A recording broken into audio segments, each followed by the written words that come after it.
Ladies and gentlemen, please rise. The fourth convocation of AcSIR, procession led by the Chancellor.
Please remain seated.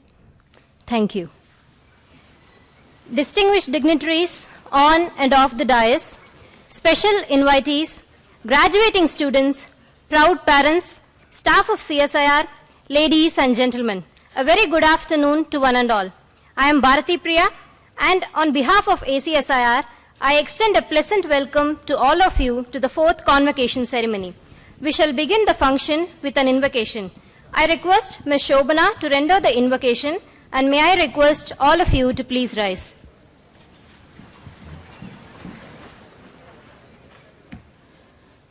मुदाकरातमोदगं सदा विमुक्तिसाधकं कलादरावदं सगं विलासिलोभरक्षकम् अनायकैकनायकं विदासिदेवदैत्यगुं नदासुभासुनासगं नमामि तं विनायकम्. Thank you, Shobana. Today, we are celebrating the fourth convocation ceremony of AcSIR, and we are fortunate to have the eminent dignitaries on the dais with us. We feel honored in offering a floral welcome to the dignitaries at this wonderful occasion.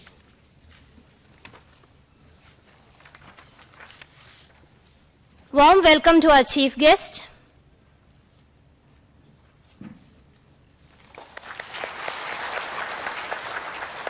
A warm welcome to our Chancellor.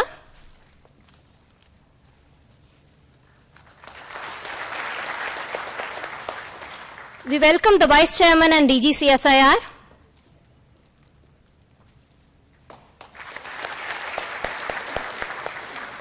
The Senate Chairman.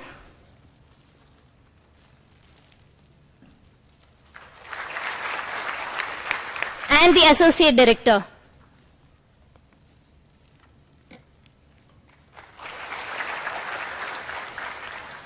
Thank you, Asna and Jayalakshmi. I now invite Professor Nagesha Iyer to the podium.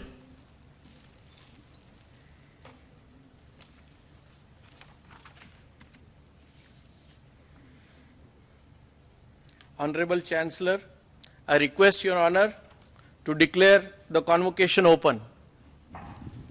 I declare the convocation open. Thank you, sirs. To give a red carpet welcome to everyone assembled here, may I take the pleasure of requesting the Senate Chairman, Professor Nagesha Iyer, to once again come to the podium to address the gathering.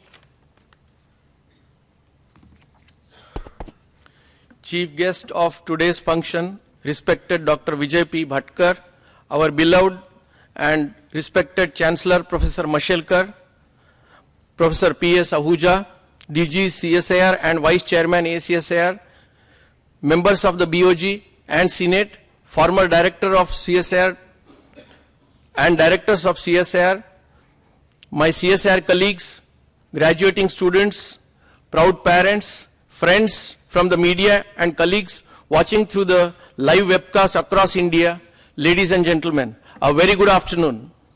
We are fortunate and also privileged to have amongst us today Dr. Vijay P. Bhatkar, architect of Param series of supercomputers and the proud recipient of Padma Award, we extend a very hearty welcome to Dr. Vijay P. Bhatkar. It is my proud privilege to extend a warm welcome to our guiding force and a visionary and recipient of many Padma Awards, the most recent being the Padma Vibhushan, to the only one and the only one, Professor R.A. Mashelkar. I am indeed privileged to extend a warm and a hearty welcome to our beloved Vice Chairman, Professor P.S. Ahuja. We have today with us a galaxy of distinguished former directors, scientists of CSIR, professionals and other distinguished personalities. I wholeheartedly welcome all of them. Ladies and gentlemen, all invitees and colleagues watching this webcast, it gives me a great pleasure in welcoming you all to this fourth convocation of ACSIR. I congratulate the students who are graduating today and their parents. ACSIR has been established with an aim of substantially increasing the number of researchers in integrative and interdisciplinary areas of science and engineering. The primary focus is on research and imparting instructions in areas not ordinarily taught in regular academic universities by disseminating advanced knowledge in science and technology and by providing teaching and research facilities in frontline branches of learning and also in emerging areas.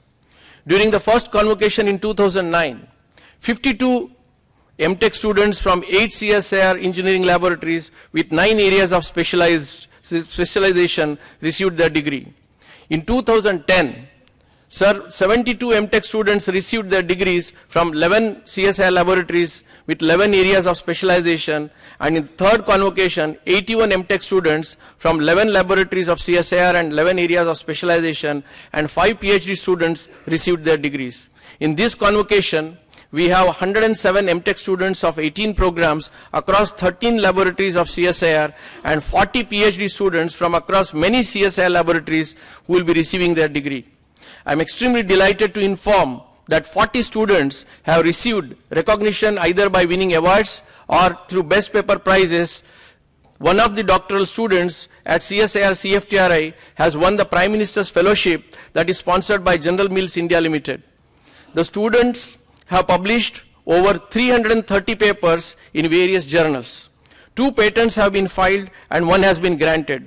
We have today on roll 2,515 students, out of which 2,432 are enrolled in PhD and 83 for MTech program in 2013 and 15 batch.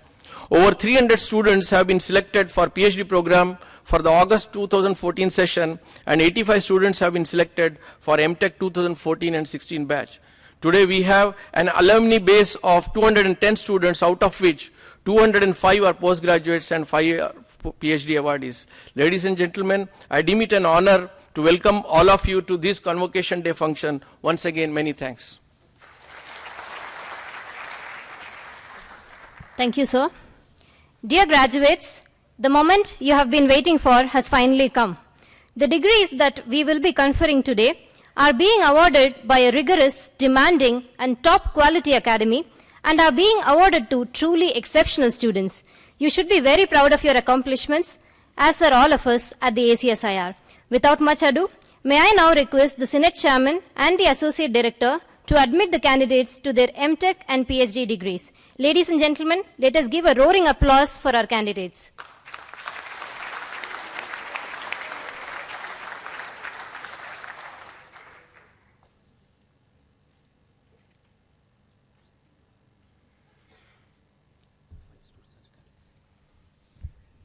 Let the candidates for the MTech degree of ACSIR from different programs be proposed for the award of the degree.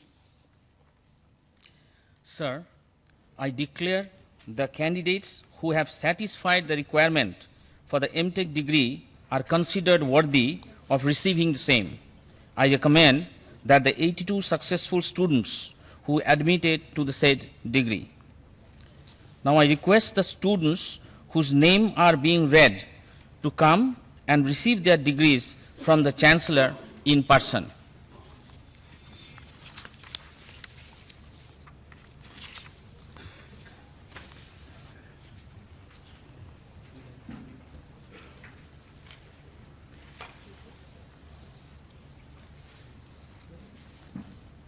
So I suggest that the students, I call the name of the students in cluster of 4 or 5, and then they will come from one end as instructed, take the degree, stand on the both ends of the chancellor and the other dignitaries, and then a photo snap would be taken, and then you move on. Okay, that's how it will happen. So first, for the MTech degree students from CBRI Roorkee in the program Building Engineering and Disaster Mitigation, ILDO CA, Muhammad Riyazur Rahman,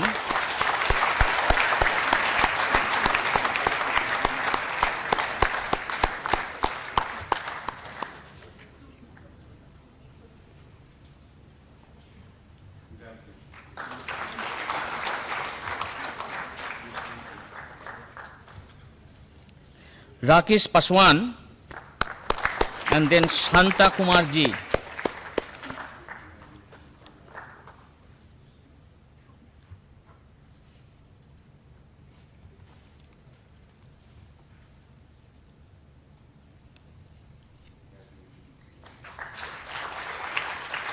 So next,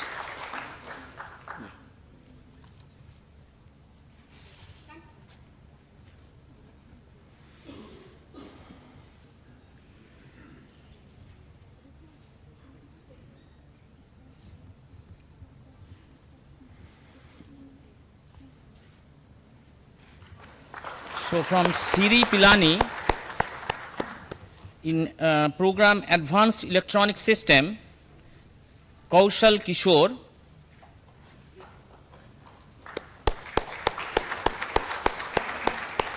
Anand Abhishek, please stand on one side, picture will be together. Yeah.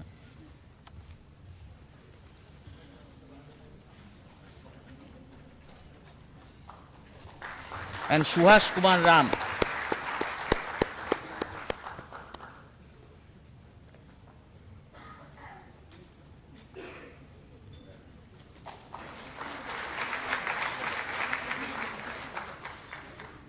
Okay.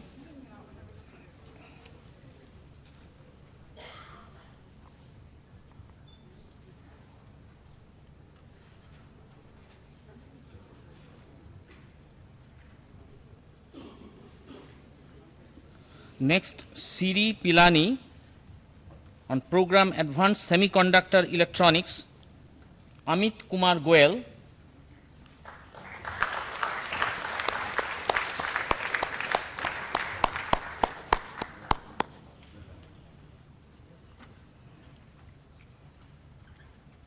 Sachin Dhariwal,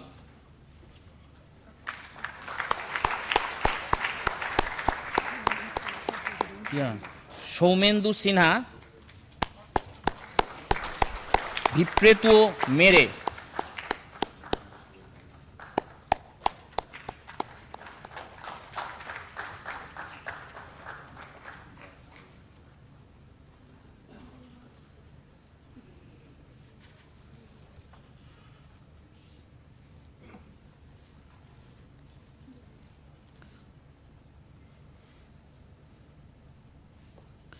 again from Siri Pilani in the area of high power microwave devices and system engineering, Rajendra Kumar Verma and Sukalyan Saha, these two candidates only.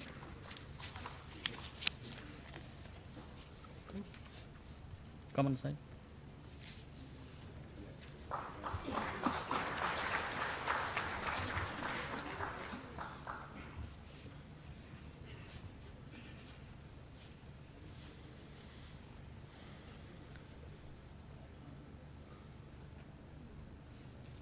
Next from CGCRI Kolkata, from program Glass and Ceramic Engineering, Animesh Jana,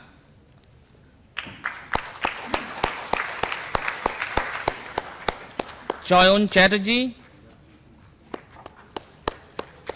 come on this side,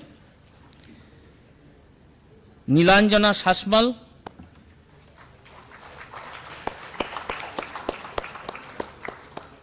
Pawan Kumar, and lastly Pradeep Kumar Mahato.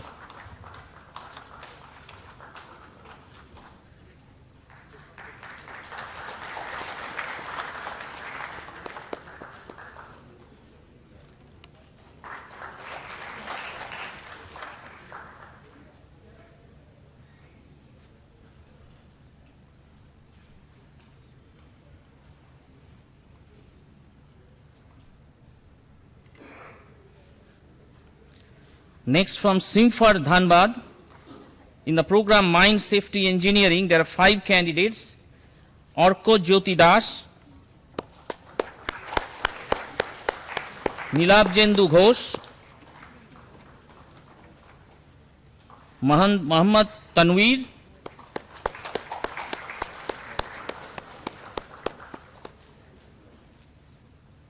Shwaha Mahapatra, and lastly Satya Prakash Sahu.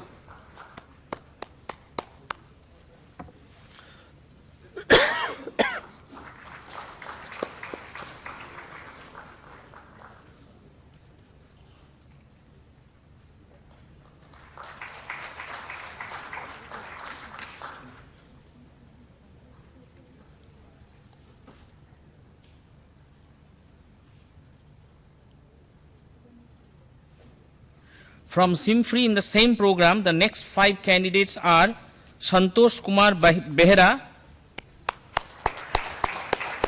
Prasad Hukia, Vivek Kumar Himangshu, Jayavardhan Kumar, and Debashish Mishra. 5 candidates.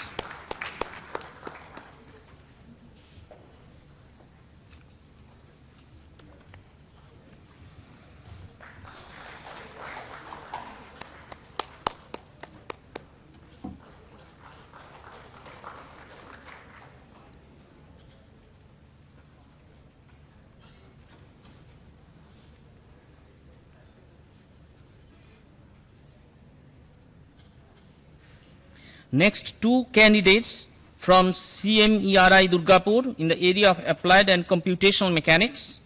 First, Anand Kumar Agarwal, and then Prati Kumar Vikramark Raje.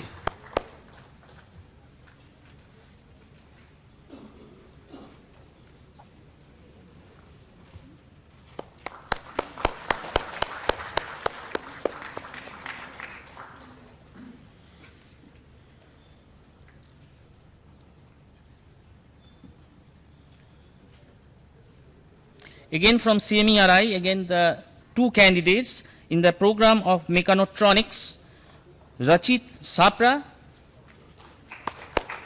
and Minakshi Sarkar.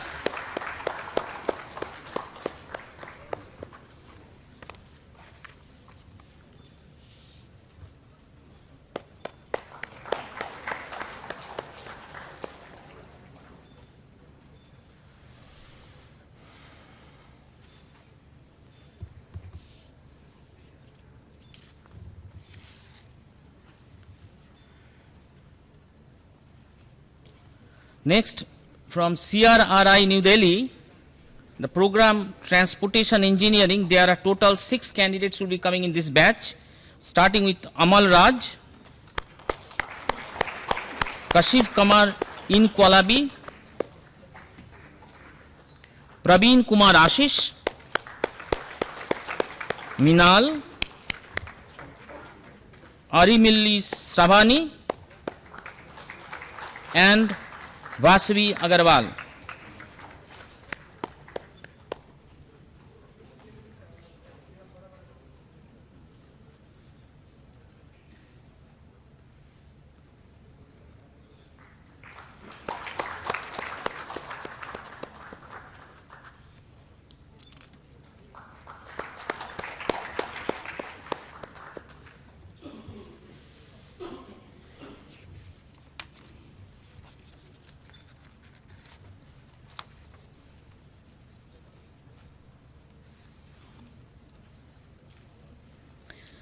Next, from CSIO Chandigarh, the program Advanced Instrumentation Engineering, 6 candidates, starting with Baljit Singh,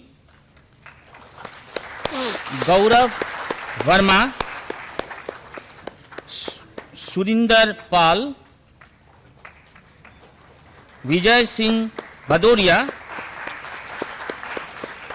Amandeep Moddal, and finally Anjali Dwivedi.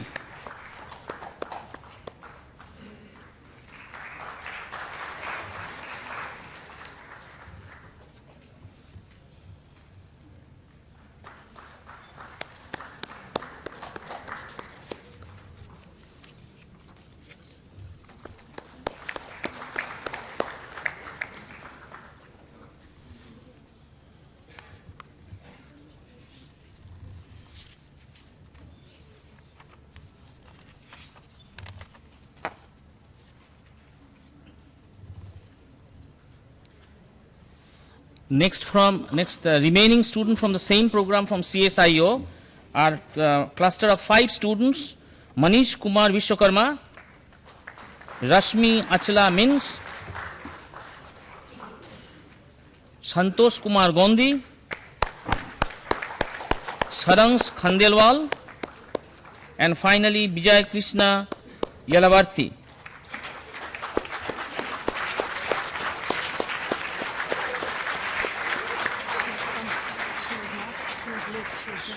So, first, we'll do that last. Okay.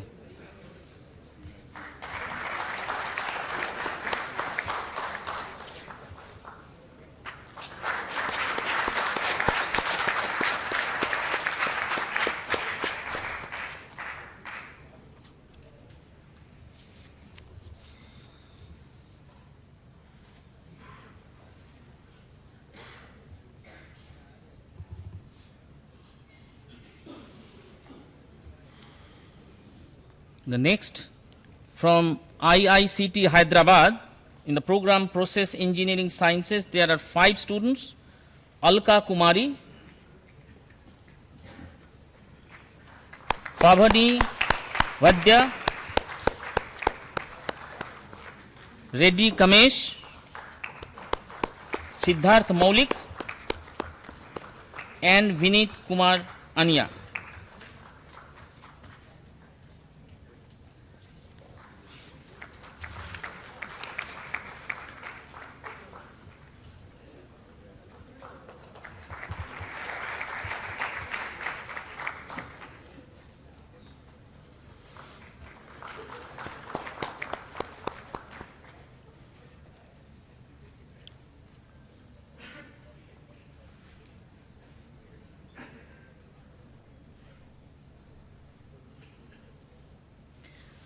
Next, from IIP Dehradun, the program Advanced Automotive Technology, 3 candidates: Ishan Singh,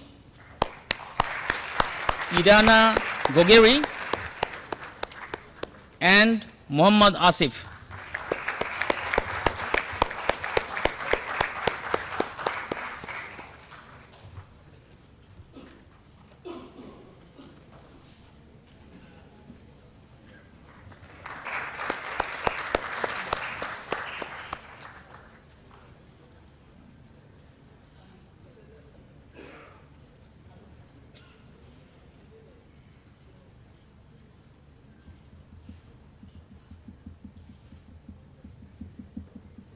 From same institute, IIP Dehradun, in the area of program from Advanced Petroleum Science and Technology, 3 candidates: Durga Prasad Yadla, Garima Mishra, and Krishna Nimesh.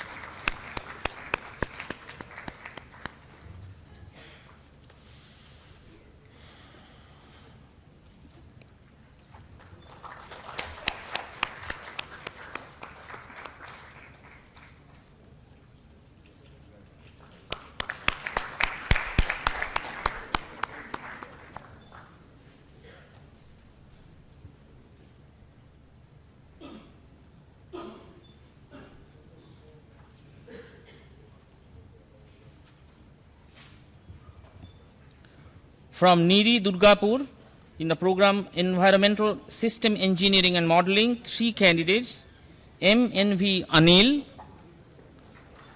Malay Goel, and Poluru Rajendra Prasad.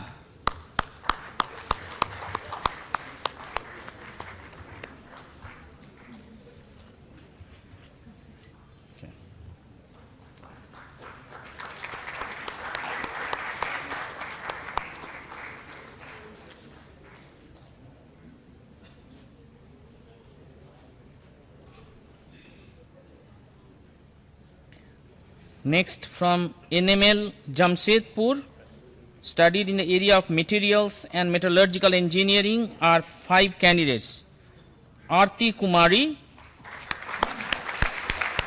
Amasi A, Ashok K, Gautam Kumar, and Saurabh Shekhar.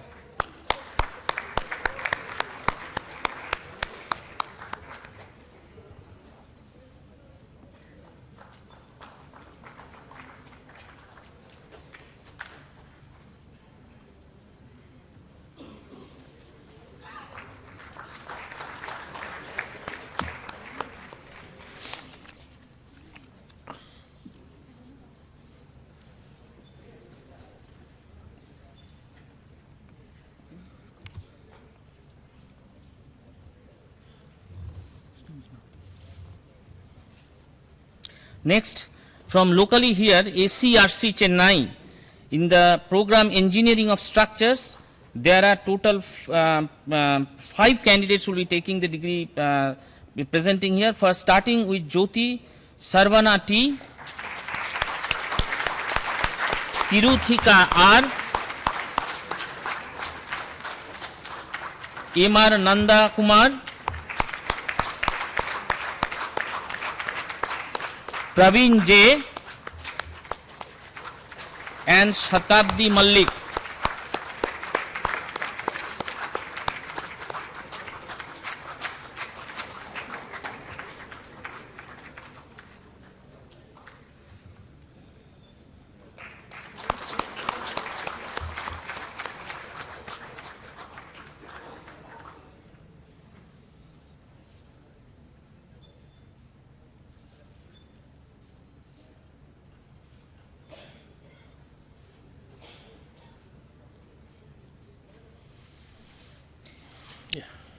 Again from AcRC here, ABCRC Chennai, in the program Renewable Energy, there are 7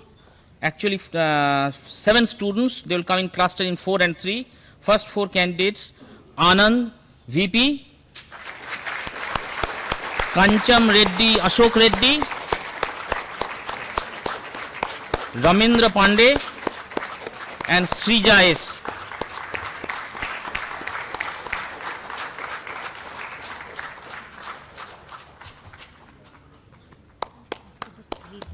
I will do that. Yeah.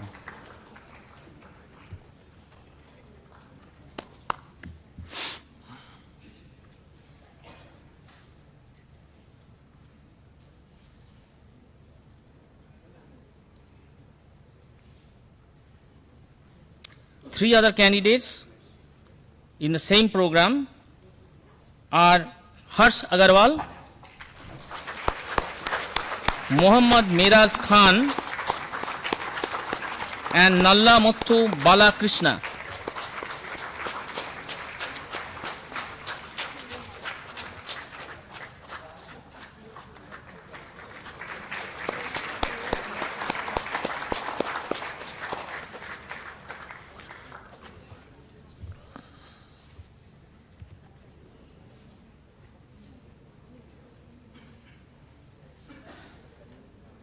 Lastly, I expect initial call that didn't coming late is from CSRI, CDRI, is in the program of Building Engineering and Disaster Mitigation, Reshmita Palla.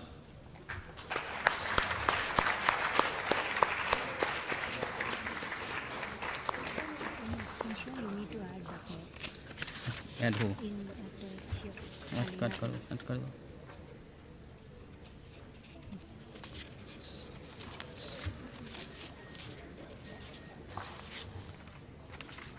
With that, we are done with the students who are present for MTech.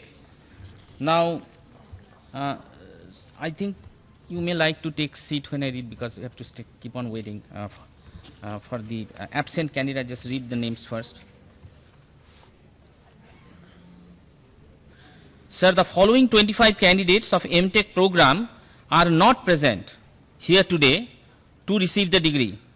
I recommend that these successful candidates, each having satisfied the requirement of the degree, is considered worthy of it and may be admitted to the MTech degree in absentia.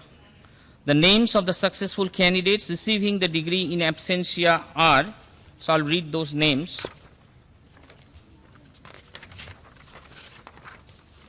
From CDRI Roorkee, Building Engineering and Disaster Mitigation, Chanchal Sonakar, Dharmendra Singh, Rajesh Kumar. From CD Pilani, in the program Advanced Electronic System, Nancy, Devasri Tripathi, Satyam Srivastava. From CD Pilani, in the program Advanced Semiconductor Electronics, Sumit Saurabh. From CD Pilani, the program on high power microwave devices and system engineering was taken by Nalini Parikh. From CMERI Durgapur, applied and computational mechanics was taken by Purnashish Chakraborty and Shweta Paunikar. From CMEI Durgapur, in the program Mechatronics, the students who got the degree are Michael Jacob Matthew, Shatadal Ghosh, and Irene Bandopadhyay. From CSIO Chandigarh, in the area of advanced instrumentation engineering, the MTech degree has been earned by Bhupendra Kumar, Jayanta Kumar, and Sajad Hussain. From IIP Dehradun, in the program Advanced Automotive Technology, I have to name only Siddharth Singh. From NPL New Delhi, Advanced Material Physics and Engineering was taken by Aninda Rastogi, Dharmendra Kumar Singh, Jaya Dwivedi, Muhammad Yamin, Paritosh Singh, Piyush Tripathi, and Sri Harsh Pandey. And then from AcRC Chennai, 2 students are there who could not be present in the program of Engineering of Structures, Vishnu Pradesh L and Alina Alex. This completes the list of the absent candidates.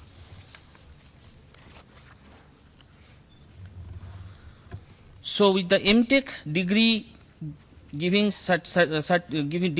on its completion, I think the next job is for those who have earned PhD in this particular convocation. I recommend that the following 10 candidates of PhD PhD program of AcSIR, each of them having satisfied the requirement of the degree, is considered worthy of it, may be admitted to the PhD degree. Sir, you guys have to come again in the front, I think.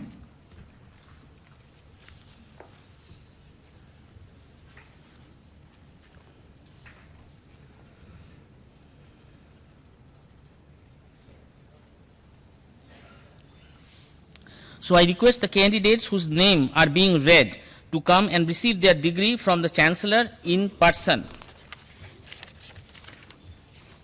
So I'll call their name one by one, of course. So the list of PhD students receiving the degree in person are: first from CDRI Lucknow is Avinash Kumar in Biological Sciences.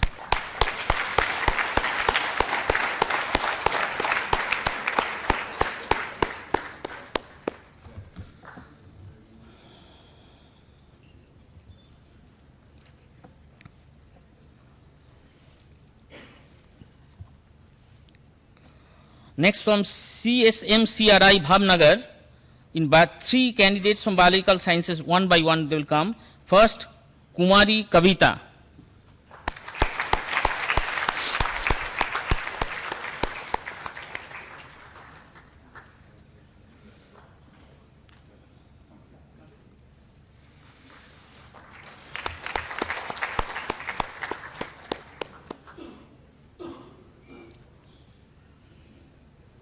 Kumar Harshavardhan.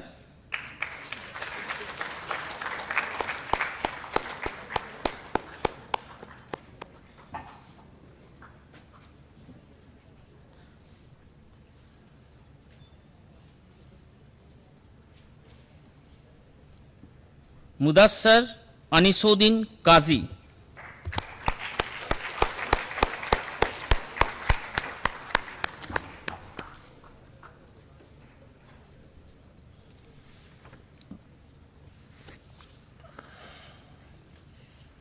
Next from IICT Hyderabad, V. Pramod Chodimella from Chemical Sciences.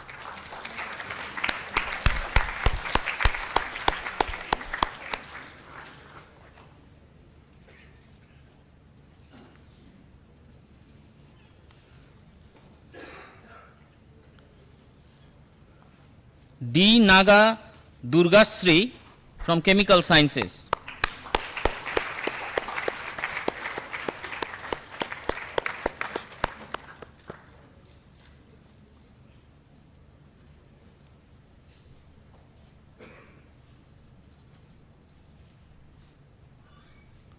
Pala Raj Shekhar Reddy from Biological Sciences.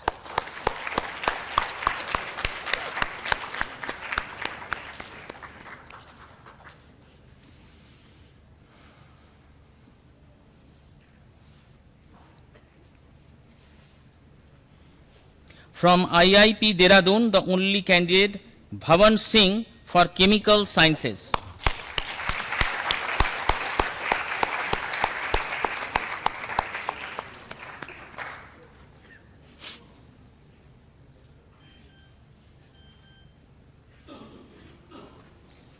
From NBRI, Lucknow, Vandana Singh for Biological Sciences.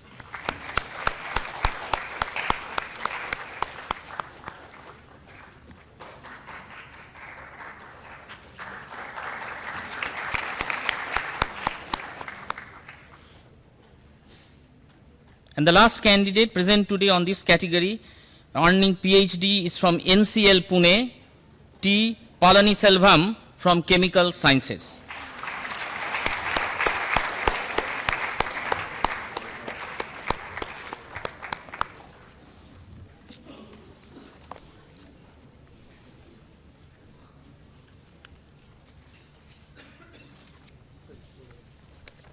So done. So next I'll just read out the those students who have earned PhD degree but could not be present today. So I'll read out their name. First, he's here from CSIR IITR Lucknow, Alok Kumar Verma in Biological Sciences. These are total 31 candidates. So I should probably formally read first that, sir, I recommend the following 31 candidates of the PhD program of AcSIR who are not present here today, that each of them, having satisfied the requirements of the degree, is considered worthy of it and may be admitted to the PhD degree in absentia. The names of the successful candidates receiving the PhD degree in absentia are: from CDRI Lucknow, Amit Kumar Gupta in Biological Sciences, Shalini Asthana also in Biological Sciences. Then from CSMCRI Bhavnagar, there are 3 candidates from Biological Sciences: Shaish Gore Mastan, Deepti Jain, Basit Yusuf. Then there are 13 candidates who have done their PhD degree in Chemical Sciences. They are Anjan Das, Manish Kumar, Kamal Kumar Vishit, Narottam Sutradhar, Ganga Prasad Dangi, Koli Raj P, Tushar Jayadev Trivedi, Dinesh Vinayak Patil, Tina Chakraborty, Apurvo Sinha Mahapatra, Arpan Kirtibhai Shah, Dharmesh R. Chezara, Amarand Jasti. Then from IGIB New Delhi, there is 1 candidate, that is Atul Kumar in Biological Sciences, who has earned the PhD degree. Then IICT Hyderabad, there are all 6 candidates. The names who I read are from Chemical Sciences. They are Harish Kumar, Rahul Dattare Kavte, Vipendra Singh, Vivek Shantaram Raut, Uppala Purushottam, Ashok Vardhana Reddy Konala. From NPL, in the Physical Sciences, Deepa Joshi could not come. And from NCL Pune, there are also, in Chemical Sciences, there are 3 candidates: Tanmoy Banerjee, Pradeep Pashphule, Raja Das. And then finally, from IITR Lucknow, there is Alok Kumar Verma in Biological Sciences. That completes the list of the PhD candidates who could not attend. Thank you. All recipients of the degree, please rise.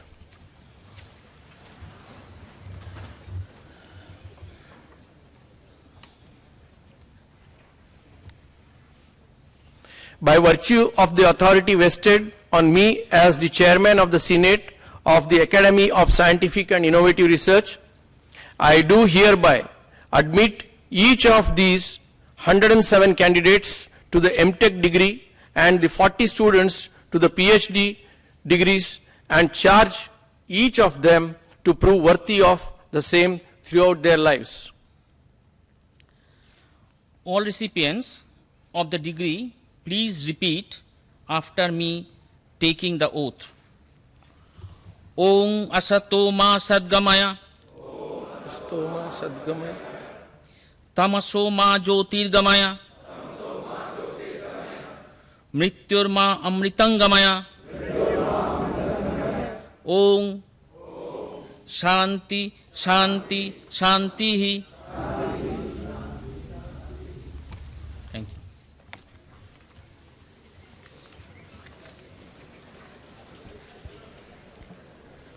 Thank you, sir. Graduates, let me be the first to offer my warmest congratulations for the job well done. It is a success you truly deserved. It is an achievement you truly earned. May I now invite the Vice Chairman BOG and DG CSIR to address the audience.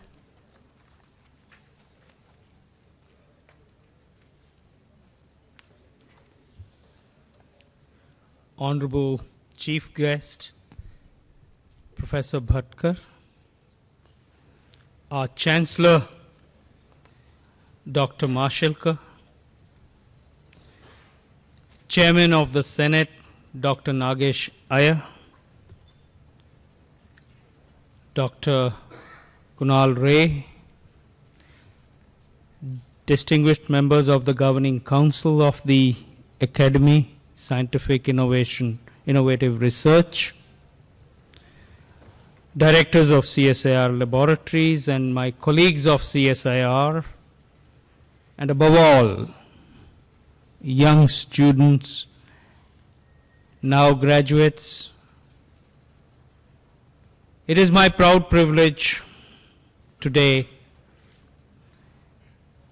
on this auspicious day, for CSIR, for Academy, Scientific Innovative Research, and once again above all, for the youngsters who have been awarded the degrees.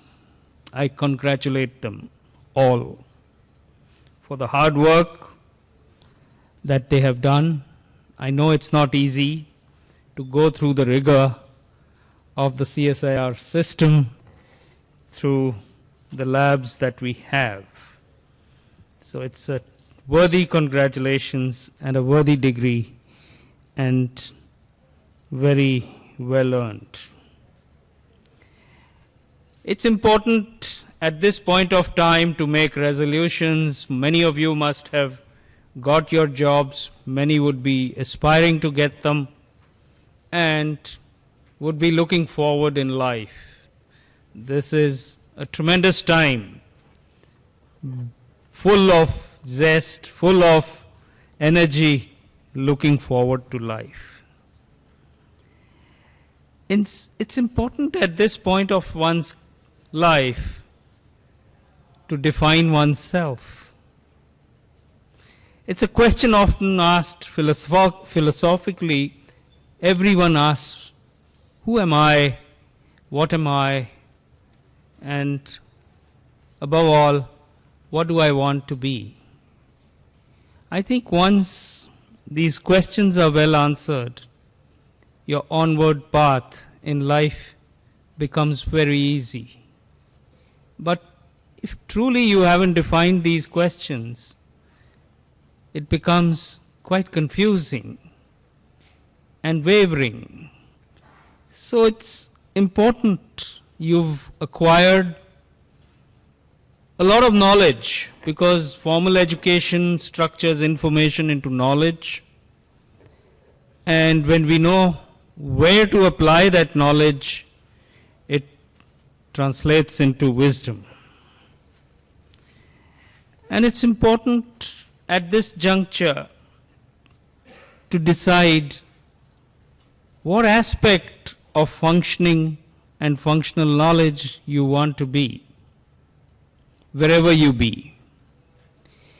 And I'm reminded of an incident right in my own life, when fortunately right at the beginning, it was during an interview that I was asked, what do you want to be?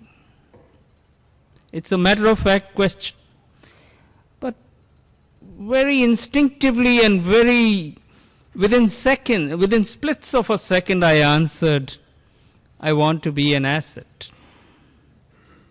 The next question, immediate with that same speed was, asset to whom? And I just said, to people who were around me. So, little understanding that what I had stated in that interview had become a directional dimension of my life. And that decided what I wanted to be. In the same way, it's important that each one of you needs to truly look at your dimension as you go ahead. It's very important to be connected with oneself after you have defined. If you are not connected with your own self, perhaps you'll drift. So spiritually, you need to have faith when you think. In your thoughts, it's important to have faith. And when you talk, you need to have wisdom of the learning that you have acquired. And when you do, it's important to have courage. The courage to explore new horizons, the courage to face new challenges, the courage to face problems. And above all, in your life, you need to be serving with an aspect of service. With this, you become complete and absolutely prepared to face the future in rough and smooth terrains. I wish you all the best whilst you go forward in life. Thank you.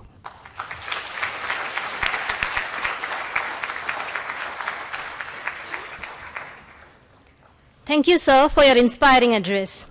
We are elated to have one of the most acclaimed scientists and IT leaders of India, the architect of India's first supercomputer, Dr. Vijay Bhatkar, as our chief guest. It is our pride and privilege to formally introduce him, and for that, may I now invite the Chancellor.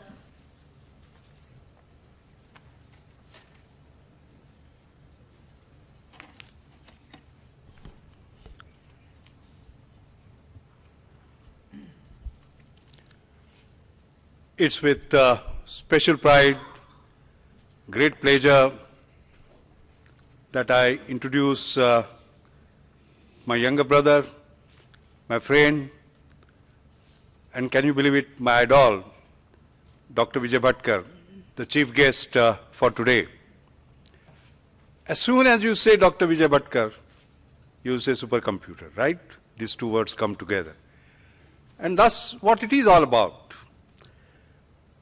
Param 8000, 1991, Param 10,000, 1998, the National Param Supercomputing Facility, and the whole nationwide high-performance computing infrastructure. He's the architect, he's the father.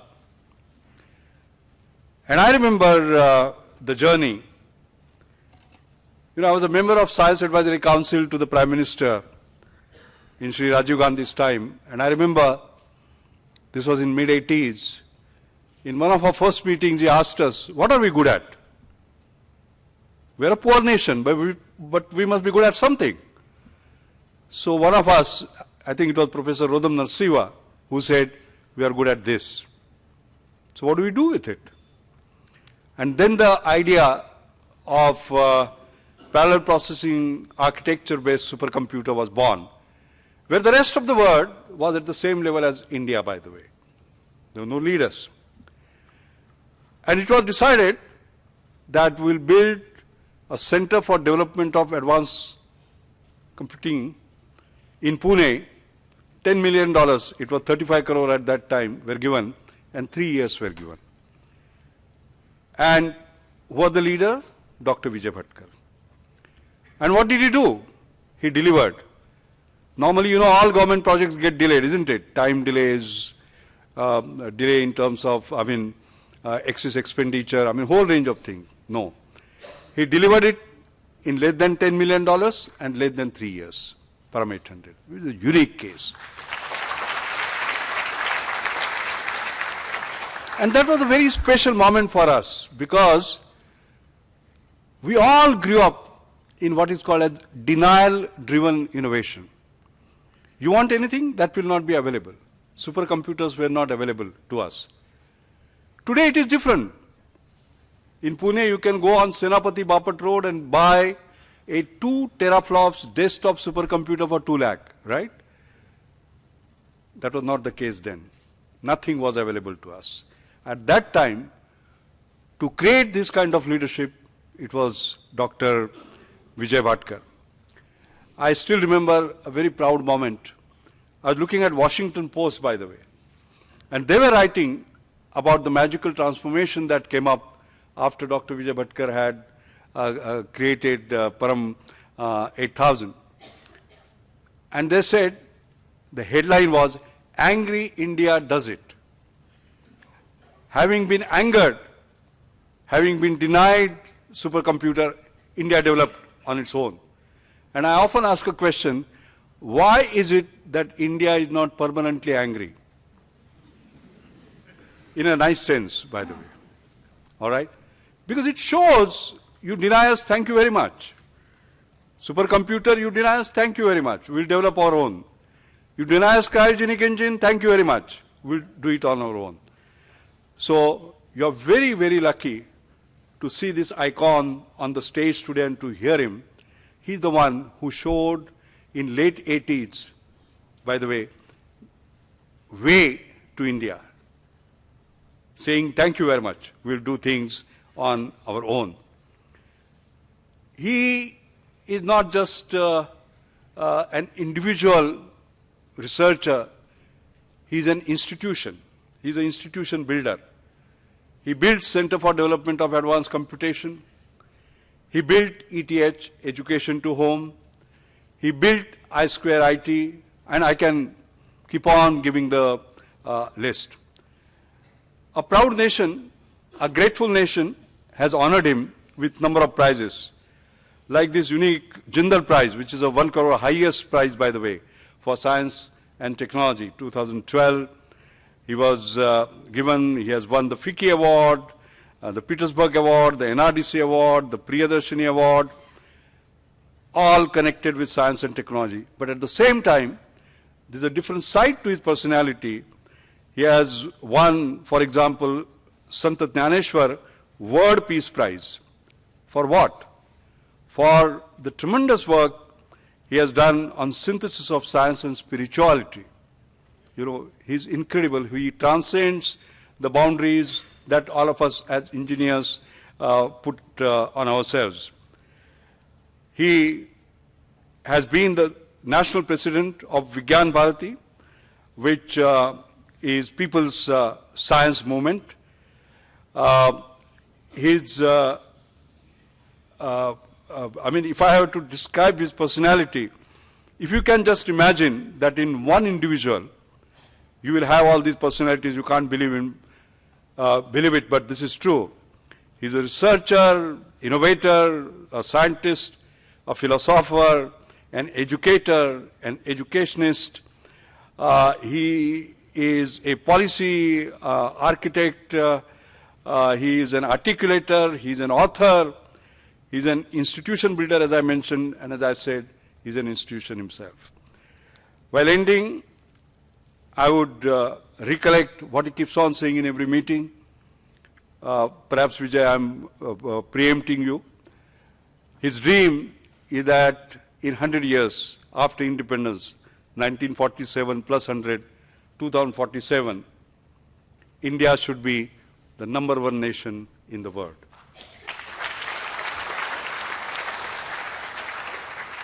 And he often says, when it happens, I may not be there.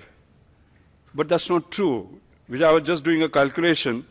You were born on 11 October 1946, right? So August 15, 2047, you'll be just doing the 100. And all of us will be there to celebrate that 100, by the way. Thank you.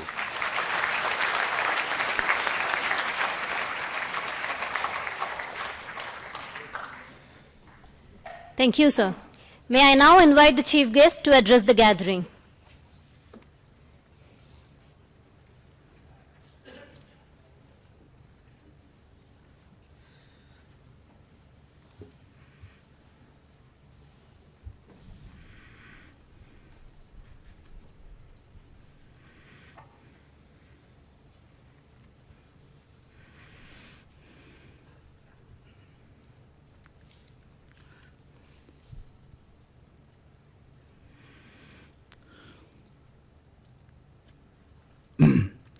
Honorable Chancellor, what shall I say, my friend, philosopher and guide, Padma Vibhushan, Dr. Raghunath Mashilkar, Vice Chairman Dr. Ahuja, who is the Director General of CSIR, Chairman of the Senate, Dr. Nagesh Iyer, Dr. Kunal Ray, members of the board, members of the Senate, deans, professors, distinguished invitees, and my dear, very dear graduating students.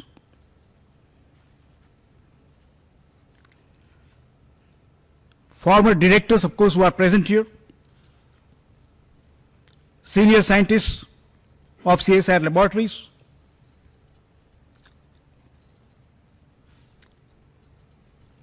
I think it's a great moment. It's a privilege for me.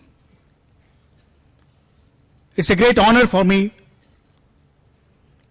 to be the chief guest for this very auspicious function of a newly launched academy called AcSIR.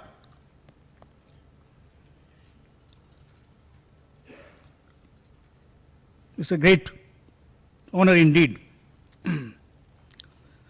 First, congratulations to all the graduating students of this emerging, innovation-driven University of India, of which we dreamed several years back. I think graduation is a stellar accomplishment in one's life, scholastic life. It's a culmination of one's studies, particularly crossing or transcending the barriers of the levels on which these degrees are really supposed to reach. And particularly the rigor with which this academy is assessing its graduation. It is a moment, really, this ceremony is a moment where one pauses. One should pause at this moment and first of all, I think offer one's gratitude. Gratitude to your parents, your mother, your father, your family members, who must have done untold sacrifices to really bring you to this great accomplishment, to this height. One must be grateful to one's teachers guides and mentors who have guided you through this journey. Gratitude is a vanishing good value in today's society.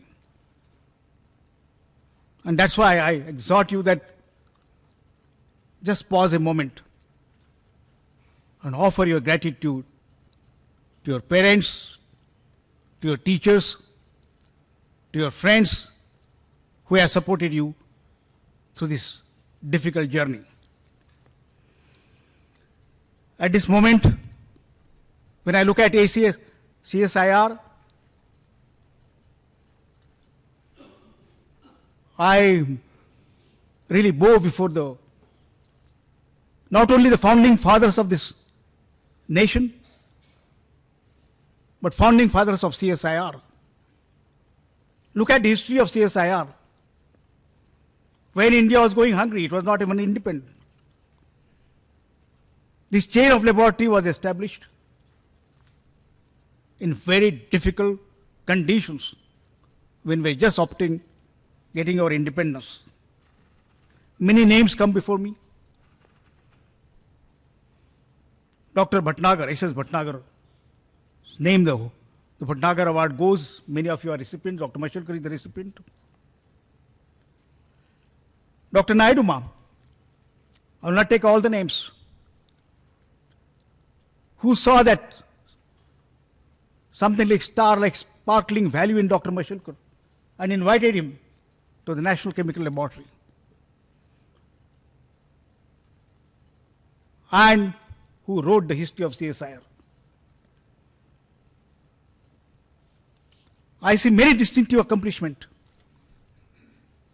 And I have seen the journey of CSIR, its ups and downs, its challenges, its trials and tribulations. 72 years back, when this chain of laboratories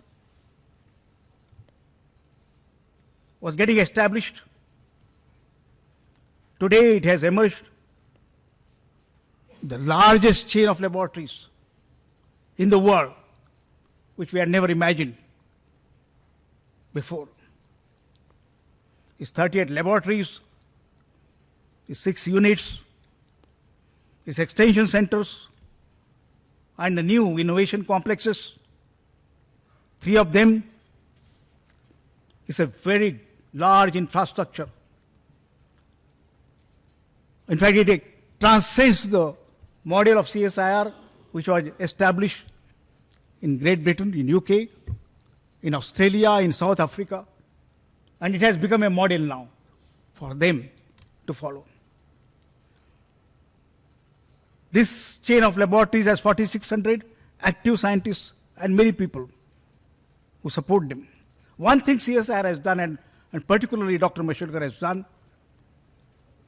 is his mantra that we have been always worshipping Saraswati, the goddess of knowledge, 14 Vidya, 14 Vidyas and 64 Kalas. But we have not been successful in worshipping Saraswati and Lakshmi together. And Dr. Mashelkar gave that mantra, and he brought the whole issue of intellectual property, not just real property, but intellectual property, IPRs, the whole issue of patenting. If at all, one major thing which happened in the field of science and technology, which CSIR advanced under the leadership of Dr. Mashelkar, is this IPR issue and patenting issue. And I am witness to that. Today, we hardly used to find some time back, I remember, very few patents coming from our academic institutions, research institutions, and even laboratories. CSIR has one of the largest patent portfolio, as we see.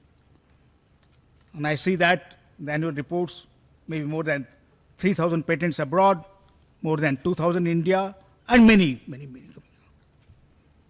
Some people wonder, if you pursue the patents, like the technology development and innovations and patents, and perhaps then you will miss out on the research and advanced research in high impact journals. I think CSR has questioned that. Not only you create products through innovations, through new ideas, but also we advance the very frontiers of knowledge.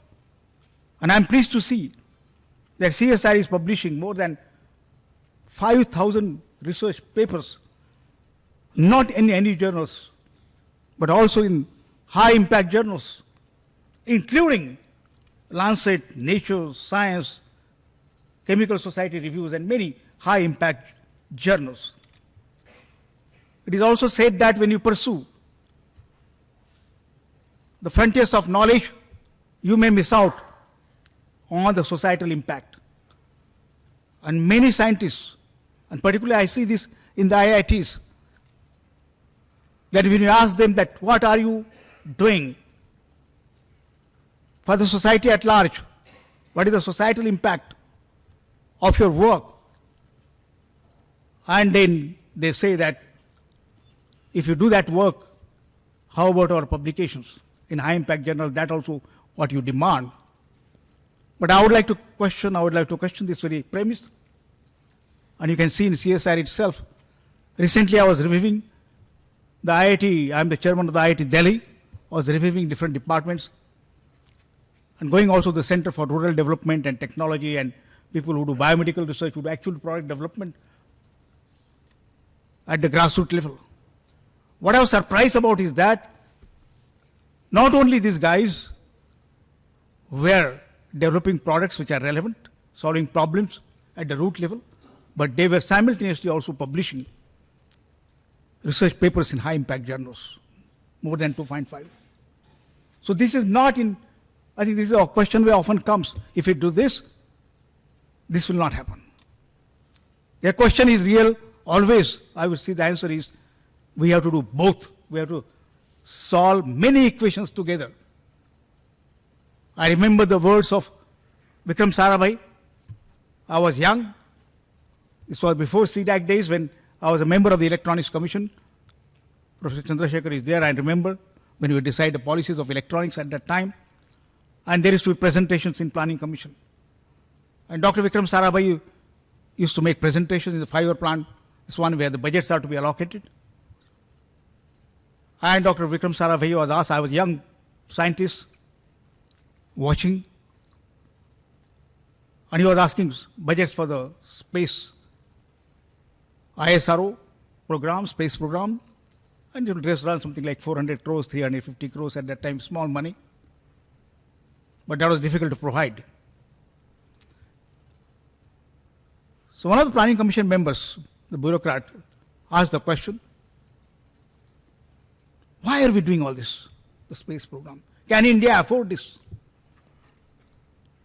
What is the relevance to the people of India? These rockets you talk about, and each launch consumes 50 crores, 100 crores, and you say that this is meant for educating India, educating the farmers, educating our children in the times to come. He said, friends, is it true that we don't have chalks, we don't have blackboards, we don't have teachers, we don't have toilets? So whether we require chalks and teachers, or we require these rockets and satellites, it's not that question. It's not so simple as that. In the times to come, if you foresee in the future, and Dr. Vikram Sarabhai and Professor Bhabha, Dr. Mashelkar, they're extremely perceptive people. They see the future. They look into the future in the decades ahead. India requires both. India requires chalks, it requires backboards, it requires toilets, and simultaneously it also requires launches, launch vehicles, and satellites. How perceptive that was, we can perceive today where we stand. When Ministry of HRD is now planning. Of course, we have great success. We used to have 2 black and white channels. I think we were designing those black and white televisions at those times. You may not remember. You may not really. When we were studying, not far, when I was doing my PhD in one IIT, there used to be only Doordarshan 2 channels. Can we ever imagine a day will come, not very far ahead, day will come, India will have the largest number of broadcasting channels and very high quality broadcast, not the content, but very high quality broadcast channels with several DTH deliveries in every home of India. So India has to solve these problems. Why I'm bringing this notice to you this one? Whether I will do this or that, whether I will solve this problem on the ground or I will do something very advanced. This question is not that. Question is you have to do this and that. I think this is the challenge of our research techniques. CSR 800, the great impact that we need to make on MSMEs, small and medium enterprises, lakhs of them exist, and we have to provide them with the age of innovation. The other day, Sir Dr. Mashelkar, we were with the President and Prime Minister. And our Honorable Prime Minister brought again this notice that you are doing this. But we want IITs to solve the problems of the people. Technologists and engineers and scientists, particularly engineers, are supposed to solve problems. They are problem solvers. And not just like that. Solve problems ingeniously. That word engineering comes like, engineers comes like that, from that. Ingenious problem solving. Solving problems under constraints. We often hear that why this cannot be done, why this has happened, why our roads are like this, why our infrastructure is like this. Then they say the policies, will blame the governments, will blame the resources, will blame this and that. Engineering basically is solving problems under constraints. And those constraints may be the policy constraints, financial constraints, materials constraints, and other constraints, engineering constraints. But the great, I think we have to learn the art of engineering or technology is solving problems, multi-dimensional, non-linear, multi-constraint problems ingeniously. I think we require graduating students or engineers or scientists of that kind in this country. I am sure you will remember it, keep this in mind, and never say that this problem cannot be solved. It cannot be solved. If you see constraints, then you are not a true engineer. Please keep this in mind. I am sure you will be, I think, understand what is meant by engineering. Talking about AcSIR, this academy really, I remember when Dr. Mashelkar had invited me to be the member of the board, governing council of CSIR. And one of the major ideas which I saw coming was that we must establish a CSIR university. There are a lot of PhD students, a lot of scientists pursuing PhDs in different universities. I remember ancient scientists trying to do, or researchers, research fellows trying to do PhD in Pune University. And this is true for all the laboratories. And he advanced the idea that CSIR should have its own university.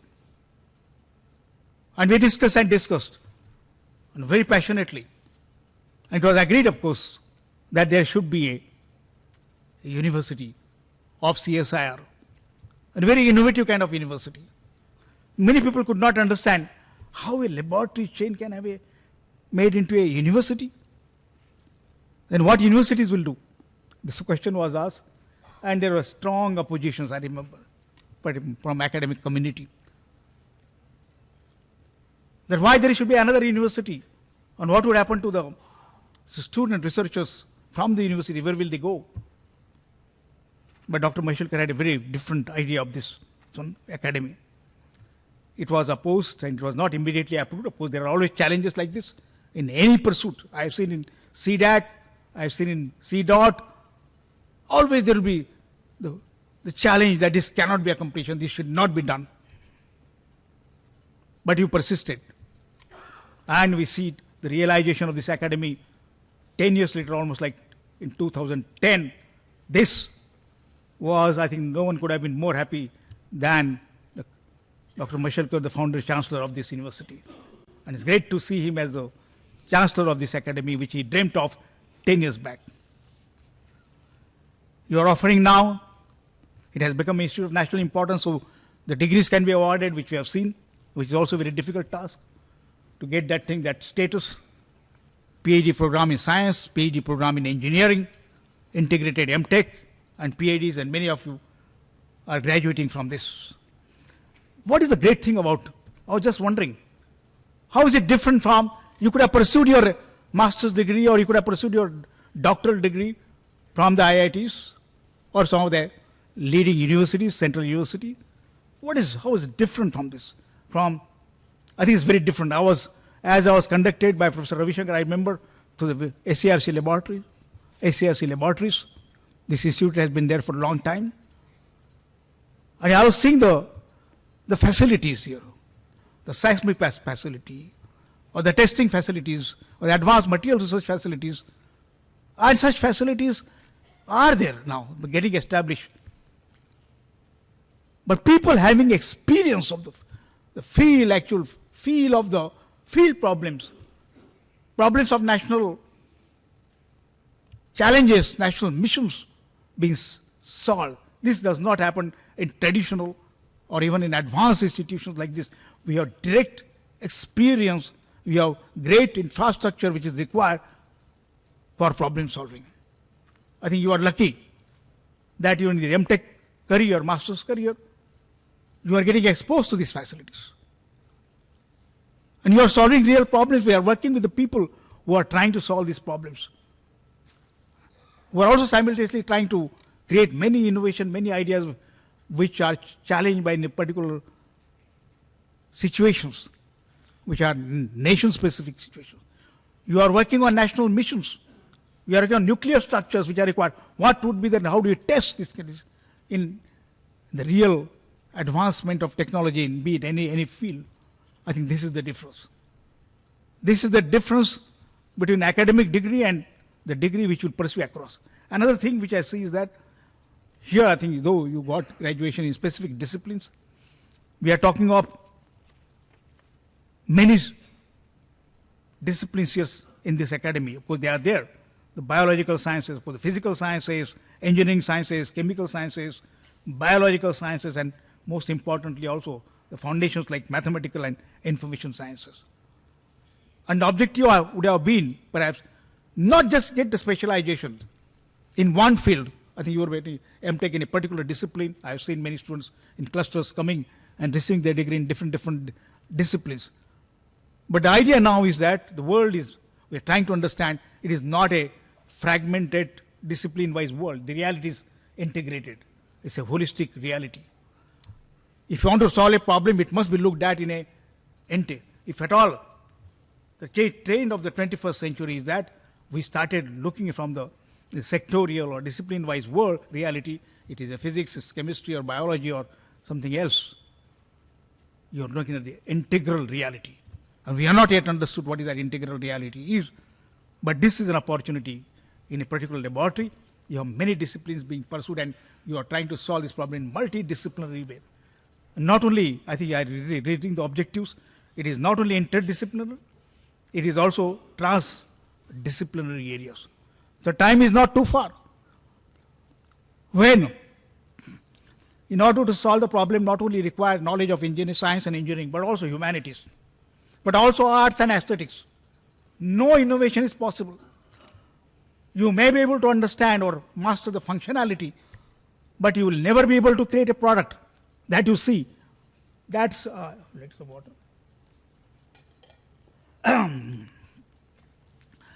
In a product like iPad, iPhone, or Samsung Galaxy, it is just not a piece of, I think, electronics. Communication, it's a piece of art. When Steve Jobs had looked at it, he wanted iPad to be a piece of art. there will not be user manual.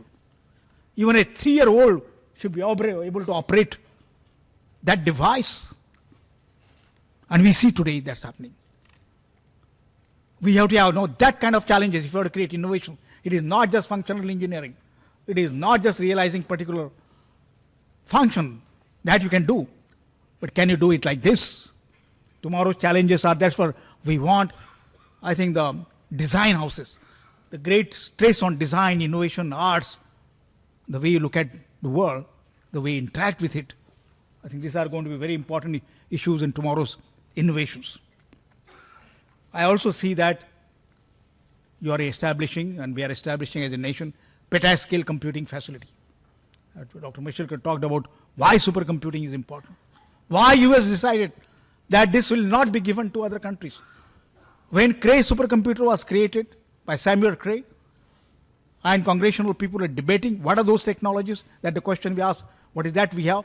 They said we have these strategic technologies, and supercomputing is one of them. And no nation has this capability, because the Cray supercomputers were made by only Cray computers at that time, fathered by Samuel Cray. And this computing facility will be critical for any future discovery.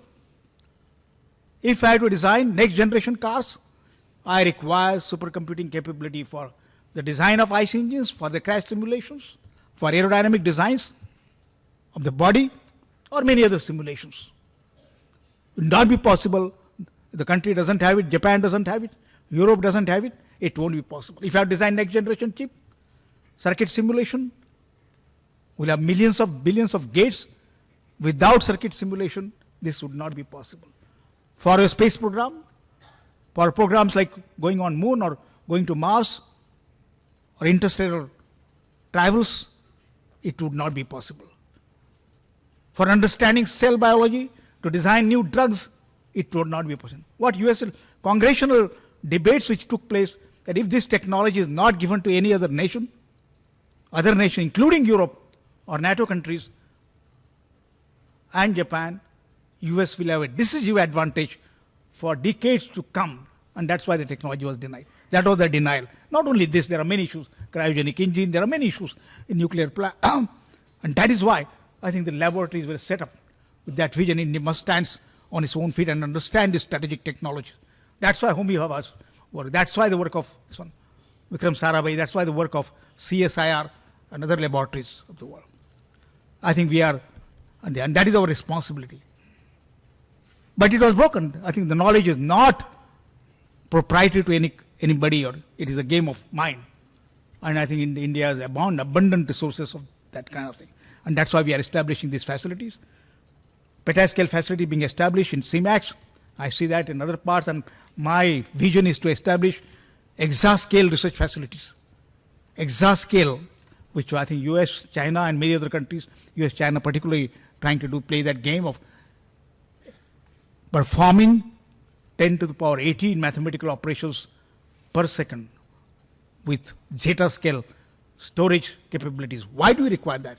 Now I was wondering how the world is so fascinating, how the God has made this world, that even understanding a single cell, I think you don't, if you see the cell science laboratories, they are not able to simulate, even the today's most modern computers in petascale are not able to simulate the interactions that take place in human cell.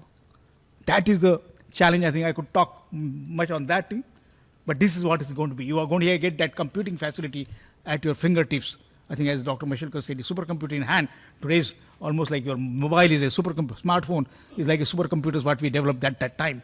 We have this infrastructure before you.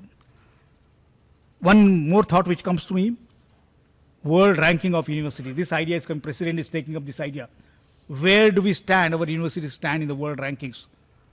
And I know that although IIT Delhi is leading and many other IITs are close this one, we still are not under 200 as per the world rankings. Some of the rankings, popular rankings like US rankings are concerned. There are many dimensions to it. And the most important, one of the most important dimensions is your academic and research reputation on one side. On another side is, of course, how your graduates are regarded by the employers. There are 5, 6 dimensions. I will not go into that.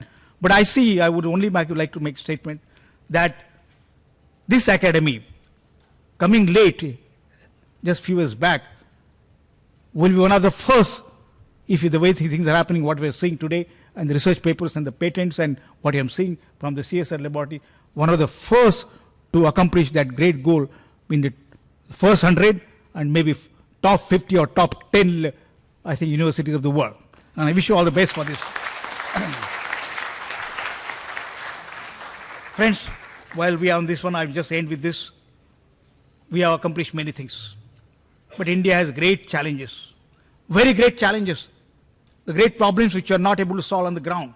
We are able to make heavy water, but we are not able to solve the problem of potable water, drinking water for our friends. This is a great contrast what we see. Dr. Mashelkar often says that India is a rich country where poor people stay, that will continue to be all these decades. We have to change that picture. We are able to solve the problems of, I think, what you call in the establishing great clean room facilities of highest orders, but we are not able to clean our toilets. And these are the great contrasting question. We are great rich people of the world and the poorest ones. When IT industry was growing enormously, I think we created thousands and thousands of graduates in very short time of software engineering, which none existed before. Suddenly, creating CMM5 capabilities, largest number of companies in this. At the same time, we saw that just at the ground of the software technology parks, you can say Tidal Park here, people just there who construct those parks are not able to read and write. These are the contrasts. These are the things which you have to, I think, address yourself. So when you look at your research problems, see the problem. So that's why I think this academy was created, not for the problem that can be solved, as Dr. Singh said, but a problem that need to be solved. You are standing on the problems, and most of us during PhDs are searching problems. Where are the problems? And most of the time in PhD is really invested on where is the problem. But if you are standing on the problem, you are the problem in a certain sense.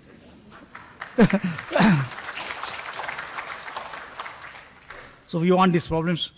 We have great challenges which are coming in the 21st century. I think world's largest cities will be in India. India was called during Mahatma Gandhi's time the nation of poor, I think, villages, 6 lakh villages. Today, the largest cities of the world, India, National Geographic showed that India and China will have the largest cities of the world. And you see, Delhi is the second largest city now. I never imagined so. But then that will come out the problems of the great, I think, slums of the world. 40% of our cities, 30% of the cities are going to be. How do you plan that infrastructure? How do you solve those problems of providing water, providing roads, transportation? How do we do this kind of thing? I can go on. I think the Prime Minister has brought the problem of cleaning of Ganga, the challenge which has been done, which has been from Rajiv Gandhi's Ganga Action Plan to till today. I think that is going to be a great challenge, and many CSIR laboratories and many IITs are involved in that process of cleaning of Ganga, means all the rivers. We have a Niri, and then we have problem of cleaning the great polluting Nag river right in Nagpur, right there on the things. These, I'm just referring to these kind of problems which we are faced with. We have the filth in our cities. We have problems of great diabetics and great things which are coming on, which are, I think, India emerges as a diabetic capital of the world. This one, there are many things. There are many new viruses like we are talking about. I think new viruses which are coming, which we have no solutions. The world has no solutions. I think we have to discover the solution. Here I will say that one problem, one thing which we need to do is the problem of really, I think some innovations of tomorrow I envision will come from our traditional knowledge. It will come from the traditional knowledge one side and the advancement of, I think, science and technology at the frontier level next side. And the synthesis of this, looking at our great heritage of knowledge, and that's why TKDL, I think, it came from in the different regime of patents of Haldi and Neem and Basmati. But I would see that tomorrow the innovations will come in India, and we should bring those innovations to fruits, which will marry the synthesis of a great knowledge along with I think the science, and I think when talking of golden triangle, I will not refer to that, but these are some of the entirely new ways of thinking.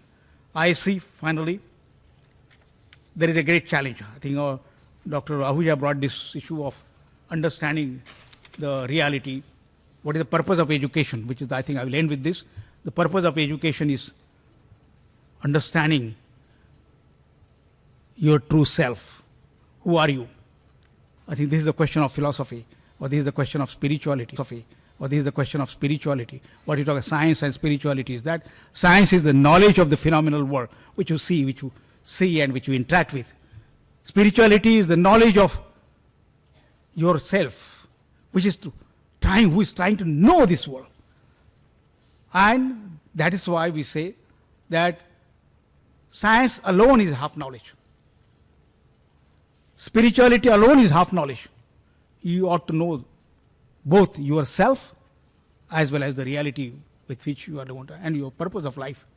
What is your purpose of life? Do we ask that question? Why I am here? What is my purpose of life? How do I feel fulfillment in life? I think these questions you need to ask. I think it's time now in our academies, and this one we ask these very fundamental questions. Otherwise, we'll come to the questions like this. The science has made great progress, tremendous progress, but in the 21st century, whether the world will exist or not. I think, sir, the question Sir Martin Rees asked, this is the last century. This is the last century for humanity. We should not come to that. I think India has given us this message. I would, not only I wish you all the best, but the success would really mean you understanding yourself and the purpose of your life, and you fulfilling your life in the highest sense. So I'm very happy, and I congratulate all of you. You are beginning your, I think, your career now, and you have to create, like my dream is that in 2047, India is now the third largest economy. I have no doubt, as far as economic terms, as far as science and technology terms, we'll be ahead of the world. This has been predicted by many people, that China will go ahead of US in the 30s, but it's also predicted that in the 40s, India would go ahead of China in economic terms in that decade. But the question is not that. The question is now is that, it's a higher question, that India has to show the world. India has to become what they call Jagat Guru or Vishwa Guru, to showing new direction of development to the world. I think it is in the path. I hope I'm there. I don't know. I'll be there 100 years. I don't see that, but you will see that. I will see that world through your eyes and through your actions. I wish you all the best, and thank you very much for inviting me.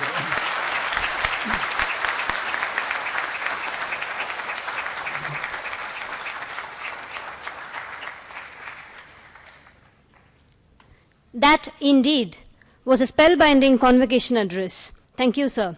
We will address the need of the hour problems and fulfill your high expectations in the coming years. I am saying this on behalf of the graduates and as an ACSR student myself.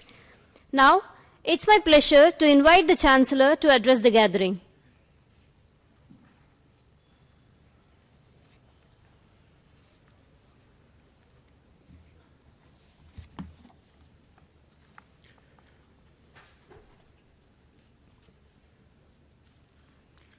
Dr. Vijay Bhatkar, our most distinguished chief guest, who has delivered such a scintillating, inspiring convocation address just now. Our Honorable Vice Chairman, our beloved DG, Dr. P.S. Ahuja, the Chancellor, the Chairman of the Senate, Dr. Nagesh Iyer, Kunal Roy,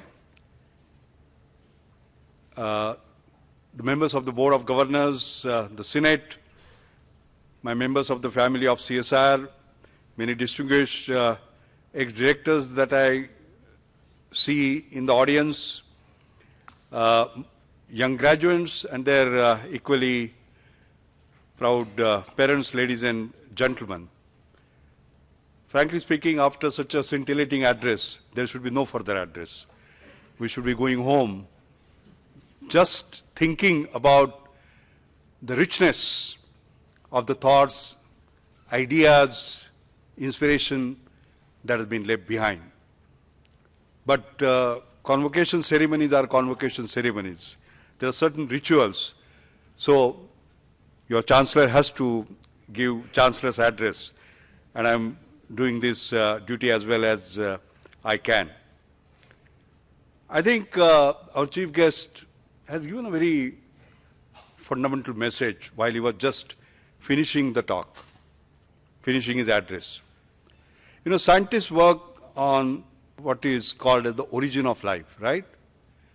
What he has asked us, you might work on the origin of life, but if you do not know the purpose of life, is it worth it? And therefore, if you understand the purpose of life, which is doing good to all, then what is the duty of engineers? I think that is the point that he has raised, if I can summarize it in one line. So all of us must look inside and say, what is it that we can do towards that? Today is a momentous day in your life. You will be going out and you will see a very interesting, challenging India before you. As they say, it's a VUCA word, volatile, uncertain, complex, ambiguous. But I can assure you the training that you had so far will help you to deal with this word very successfully and emerge as a great success. There are a number of very important messages that Dr. Vijay Bhatkar has given, but let me focus on one or two of them. He talked about this issue of Swachh Bharat. That's what our Honorable Prime Minister spoke about, isn't it, on 15th of August. And if we have to do that, what do we have to do? And I will interpret Swachh Bharat that he talked about in two ways. One, Swachh externally, and two, Swachh internally. Because on one hand, we have to do the external part, the sanitation, water, and the rest of it. But at the same time, internally, what are we? We want a corruption-free India, isn't it? We want an India with good governance, great governance. And I personally believe that in creating that Swachh Bharat, engineers have a lot to do. Internally, yes. Governance, yes. Because when you talk about technology-led citizen-centric governance, that is emerging now, engineers have a lot to do in doing that. And externally, you can see the movement. I was there in Delhi day before yesterday. There was a conference that was organized by Sri Nitin Gadkari, who is the Minister for Rural Development, Water and Sanitation, with lots of representatives of states, the ministers, secretaries coming, an exhibition of water and sanitation technology. And in order to go towards that Swachh Bharat, and there is a limit that has been given, by the way, within 5 years, we have to be able to do that, isn't it? How do we achieve those sorts of targets? What sort of technologies can make it possible? In fact, I've been given the unenviable task of chairing a committee which is going to look at the technological aspect, because it is not, building toilets is engineering and technology, but using toilet goes beyond that. It has to do with behavioral science and the whole range of other things. So we have to look at the problem holistically, and how do we do that? We are going to get into that dialogue very soon. But I think the first point, therefore, I want to make is that you have a huge, huge role to play in moving forward in this direction. The second point is the very genesis of AcSIR. You will see the word innovative. I think we are the only university where the word innovative is integrally built in our name itself. President Obama used to say, education and innovation are going to be the currencies of the 21st century. He's right. But education in innovation and innovation in education become extremely important. And it's not just education and innovation, but education, innovation, and research. I think this is the tripod on which we have to build the things. And if you look at the very title of AcSIR, you will see all of that getting embedded in that. So we are a university which is a 21st century university. We are an academy which is a 21st century academy. And you are the proud graduates of that. I think one should be extremely proud of this particular fact. You felt like clapping, did you? Wonderful. You know, one thing I'll tell you about clapping. When you feel like clapping, give a loud clap, because clapping as well as smiles don't cost anything, all right?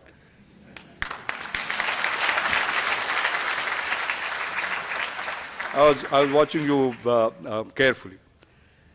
At this point, in terms of research, you remember my last year's convocation address. You will not, because you were not graduating, but many of my friends here will.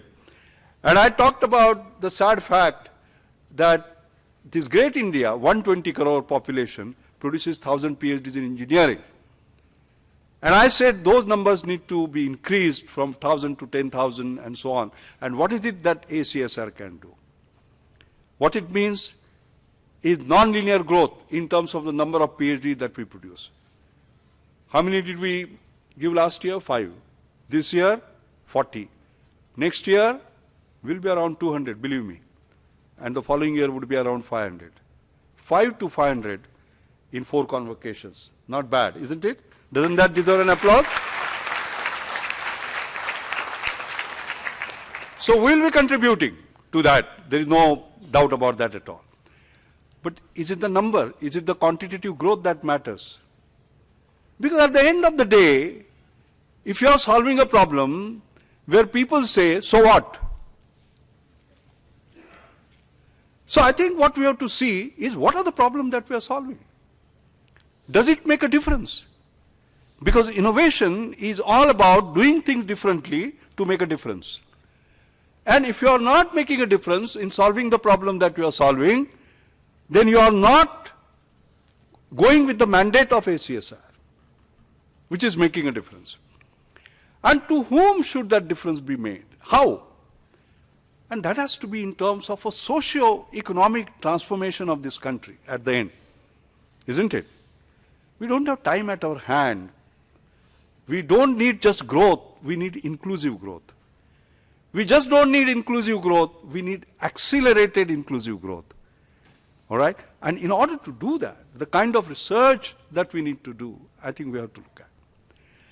Now, inclusion means what? Inclusion means including the excluded, so as to say. How can we do that? Because there are economic inequalities. The rich are getting richer and the poor are getting poorer. And the challenge that I would like to put before you is the following. Making high technology work for the rich, very easy. Right? iPhone 5, iPhone 6, iPhone 7, you can buy everything, isn't it? Even though they become more expensive. Making low technology work for the poor, very easy. Making high technology work for the poor is the challenge. And can you do that? I'll give you an example of an engineer who won what is called as the Anjani Mashelkar Inclusive Innovation Award. Dr. Vijay Bhatkar is on the national jury to select that. This is, Anjani Mashelkar is my mother, by the way. And this is the 4th year of the award. What did he do? This engineer, 28-year engineer, asked the following question. He said, I understand why people die of cancer, but I don't understand why they die of anemia. And he went to villages. And what did he find? That the women there were reluctant to give their blood. Okay? And if you don't give the blood, you don't know what your hemoglobin levels are, and they may be subcritically low, and you will die. So he said, why do they have to give the blood? Why do I have to use pricks and needles?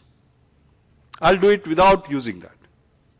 And then he Googled to find out whether anybody had done such non-invasive, and he found nobody had done it. He said, great, I'll do it. You know why? Because he was young. And the beauty about young people is that they don't know it cannot be done. All of us old people, we know it cannot be done. These fellows don't know why it cannot be done. I mean, so therefore he went on doing, towards doing that. At the same time, he said, why should hemoglobin measurement cost 100 to 150 rupees? Why not 10? So he was looking at subconsciously what I like to call as affordable excellence. Affordable because from 100, 150 it is 10. And excellence because if you have to create something that has not been done before, it has to use cutting edge technology. It can't be jugaad. By the way, I don't like the word jugaad. Jugaad means getting less for lesser people. Get the point? Somehow, bypassing everything, no safety consideration, somehow or the other. And I feel very unhappy that India has got this unfortunate label as a jugaad nation. Sorry, that's not my India. That's not my dream of my India. It's not your dream of your India. It has to be affordable excellence. So what did he do? This young man, Mishkin, he used cutting edge technology, photoplethysmography, spectrophotometry, most advanced software to measure photon scattering and so on. Combined that and created what is called as touch HV. So he puts it around your finger and you know. In fact, when he was given the award, Vijay will remember, you were there, Mrs. Anuaga was giving the awards and he came dramatically on the stage, put it around her finger and said 12.7, take care.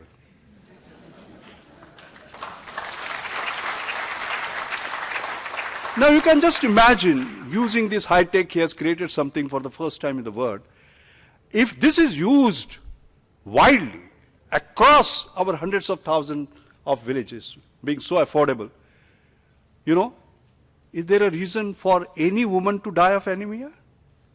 If things are detected well in advance and, you know, this nutritional revolution that we are talking about, you know, the Prime Minister and everyone wants to sort of move towards that and so on.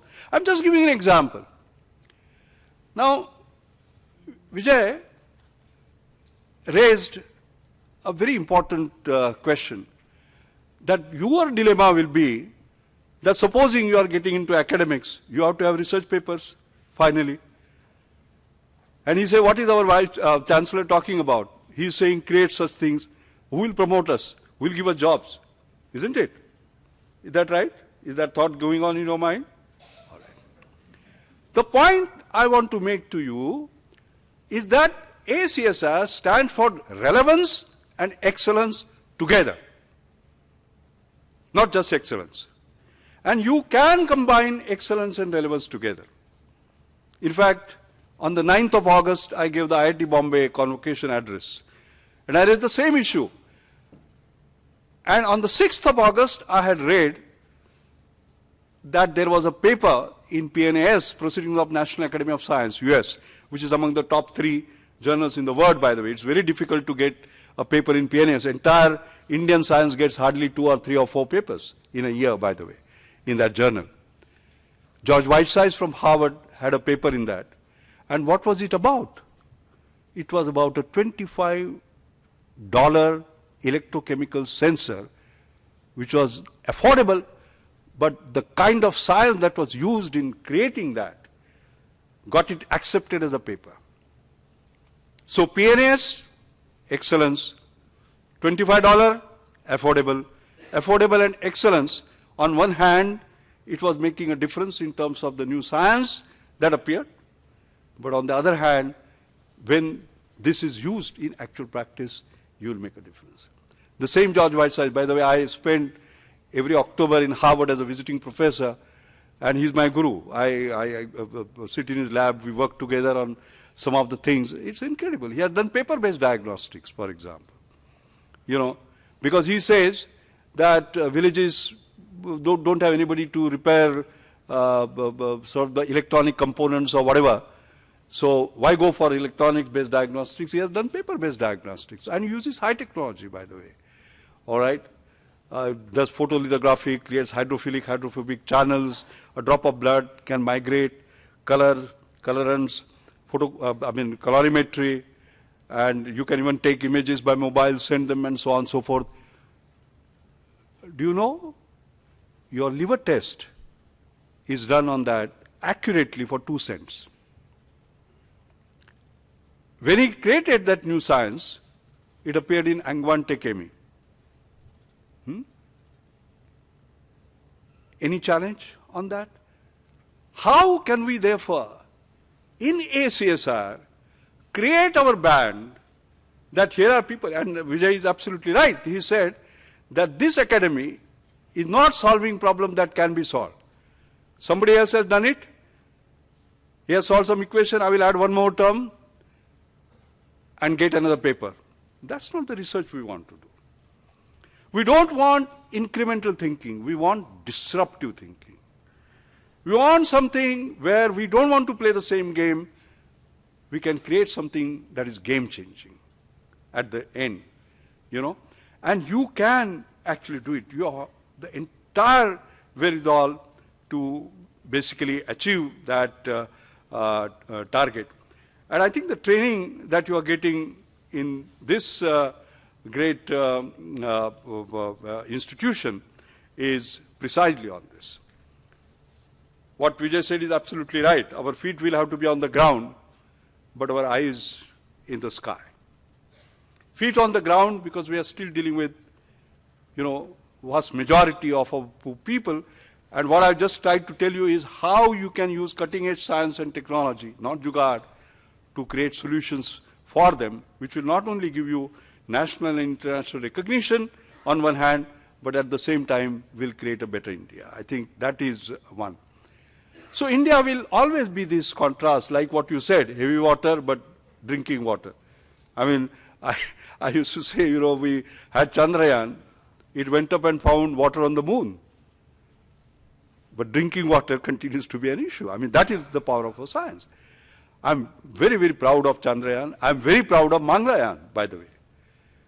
All right? And what is special about that? Once again, the power of our engineering, the entire cost of Mangalyaan is 500 crore, just $80 million, basically, Not $1 billion, which the other countries have spent. And by the way, in the 1 hour of our convocation, you cannot probably believe it, it has traveled 15,000 kilometers towards Mars after we began and so on, That's a proud achievement of our Indian engineers. We do things which others cannot do. So therefore, I would just summarize by saying that people had talked only about quality previously, right? No matter what cost, quality. Then they say, what we are doing for environment, ecology, we are destroying, etc., etc. So they came to sustainability. So people always talked about quality and sustainability. Now you know what they are talking about? Affordability, quality, and sustainability. I was in European Union. They had Innovation 2014, where around 2,000 people had come. And they had invited me to give a keynote. European Commissioner had invited me to give a keynote on innovation under adversity. Because when they look at India, they know we always work under adversity. So how do you do that? And at the end, somebody asked me a question when I described what we do. I'm a salesman for India all around the world. Go and sell India. So at the end, somebody got up and said, but Professor Mashelkar, what does it mean for Brussels? Meaning thereby, what does it mean for European Union? And a person next to him, he said, Professor Mashelkar, don't answer that question. I'll answer it. And he got up. And he said, Professor Mashelkar is talking about creating income, despite income inequality, access equality. You get the point? And he said, do you think it is only important for China and India? It is important for European Union. They said, we have 28 member states and see the top and the bottom, what a difference there is in terms of income inequality. Don't we require access equality? So I think at the end of the day, the central theme of what we have is therefore affordability, sustainability, and quality. Affordable excellence. What will affordability will give you? Equity.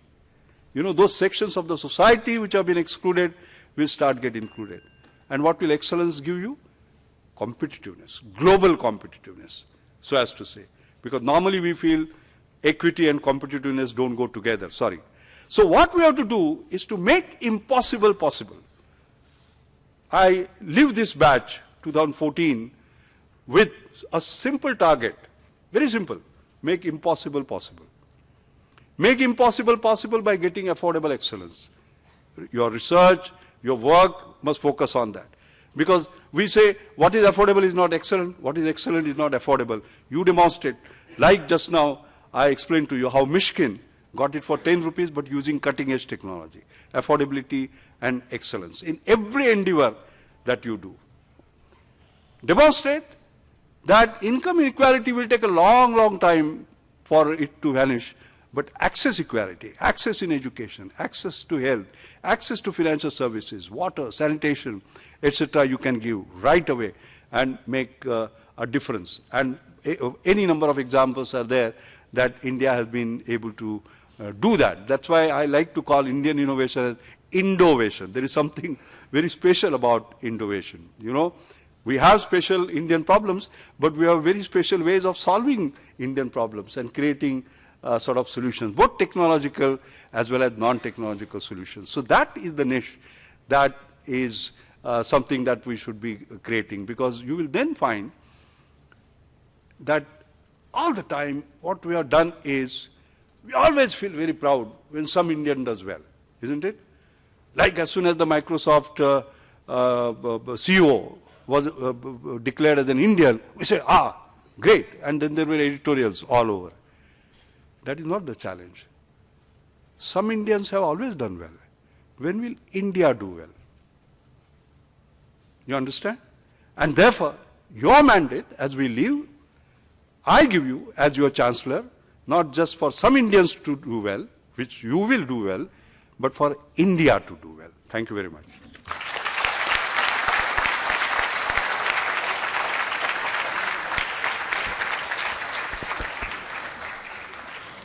Thank you, sir. It is always our pleasure listening to your address. May I now invite Professor Kunal Ray to deliver the vote of thanks.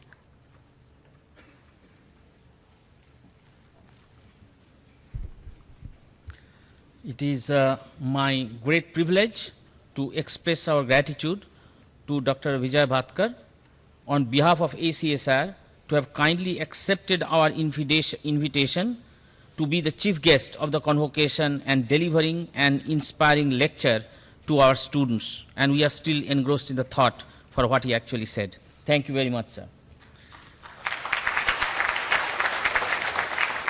At this point, can I pause for a moment from giving the vote of thanks and request our Chancellor to present a memento to our chief guest as a token of our appreciation.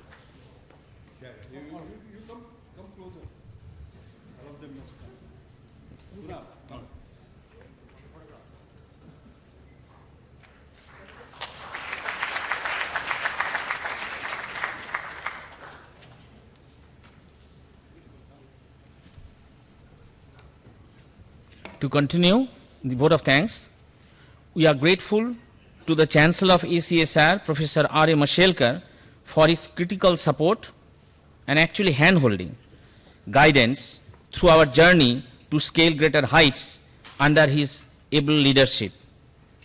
Thank you, sir, very much. We are very happy.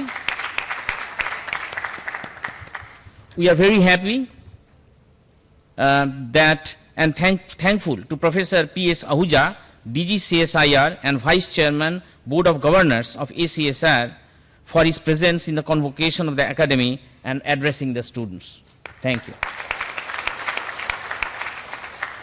I express my gratitude to all the special invitees, members of the Board of Governors, who are all, and of course including who are present here, Professor Ashish Datta, Professor Surabhi Banerjee and Professor Chandrasekhar, the Dean, Professor Ajay Ghosh, Associate Dean, Dr. Suman Kumari Mishra, graduating students, their parents for attending the convocation.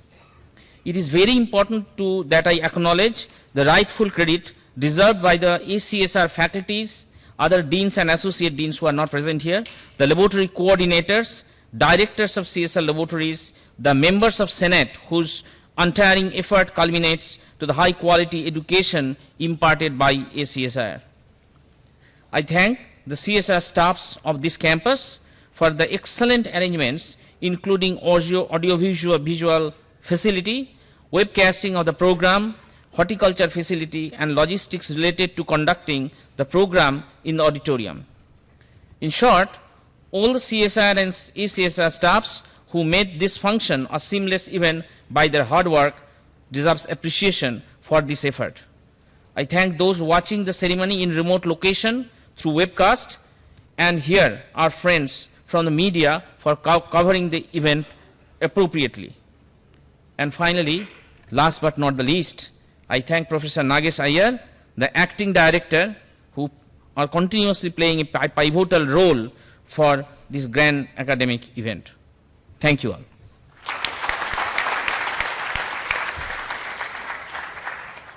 I now invite the Senate Chairman. Honorable Chancellor, I request Your Honor to kindly declare the convocation closed. I declare the convocation closed. Thank you, sir. That brings us to the end of today's function. Our hearty wishes to all the graduates. Look back with a smile, go forward with a courage. Thank you all for gathering here and joining with us through webcast to celebrate this evening. Let us all rise for national anthem and please remain standing until the procession leaves the hall. Graduates and the dignitaries, please join outside for the group photograph after the national anthem. Thank you.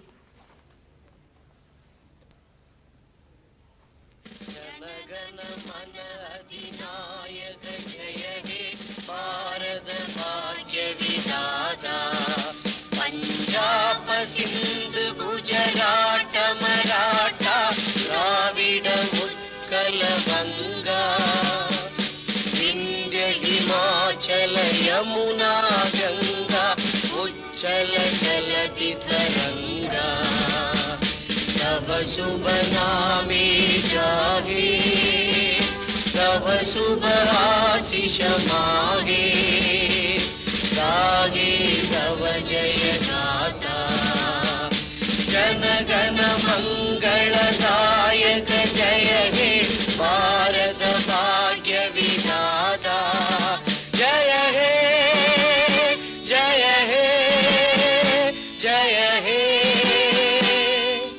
जय जय जय जय हे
Thank you all and goodbye. Graduates, please assemble outside for the group photograph.